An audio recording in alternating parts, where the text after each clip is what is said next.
A recent study shows that regardless of what you eat and how much you exercise, even if you do the same exercise and eat the same food as people in the 1980s, you're still likely to be fatter than them. So why is this?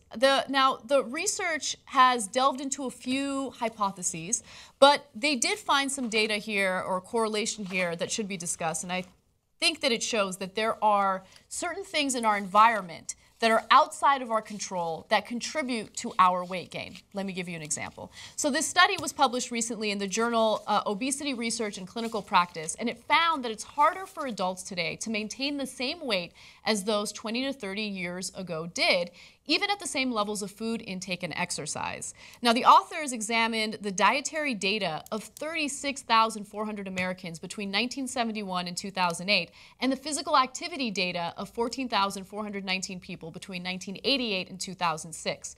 They grouped the data sets together by the amount of food and activity, age, and BMI. Now, people today are about 10% heavier than people were in the 1980s, even if they follow the exact same diet and exercise plans. I'm not buying it. I am, and I'll tell you why in a second. All right.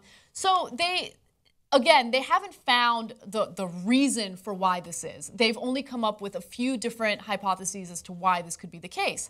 And what they noticed is in the 1980s, all of a sudden these prescription drugs come on the market, like Zoloft, for instance, and they could have an impact on our metabolism. They could have an impact on whether or not we gain weight. So that's one thing. All right. Another thing that they've considered is, certain chemicals that we're exposed to today versus chemicals that we were exposed to back in the 80s. We're exposed to way more pesticides, BPA, things like that, that could have an impact on our metabolism. There's another thing that they mentioned that has to do with another study, actually, that I read earlier this year, and it has to do with gut bacteria. So there's certain gut bacteria that helps you metabolize food, digest food, and unfortunately, a prior study showed that our gut bacteria today is not the same as it was decades ago. And part of that is because of the food that we eat. Maybe some of the food that we consume has certain antibiotics, chemicals in it that has an impact on gut bacteria. Well, I'd like the answer to that question. The only one that seemed to make, the only one, I don't know. To some extent, the pills make some sense. I don't know that many people are taking the pills. Antidepressants? Yeah. A ton of people in America are taking. No, I know, but I mean enough to affect the study 10%. That seems like a lot. So I don't know. I don't know from gut bacteria. I mean, I got you. I don't not believe you that it's a thing. Pesticides, what we're more exposed to. I mean, we also have had stuff restricted. I mean, we're living longer. I mean, we haven't blindly gone ahead and added. I suppose that was, you could argue that the radio waves from cell phones might have something to do with it. I don't know, but it seems as likely, meaning as unlikely as any of these things. They're missing something.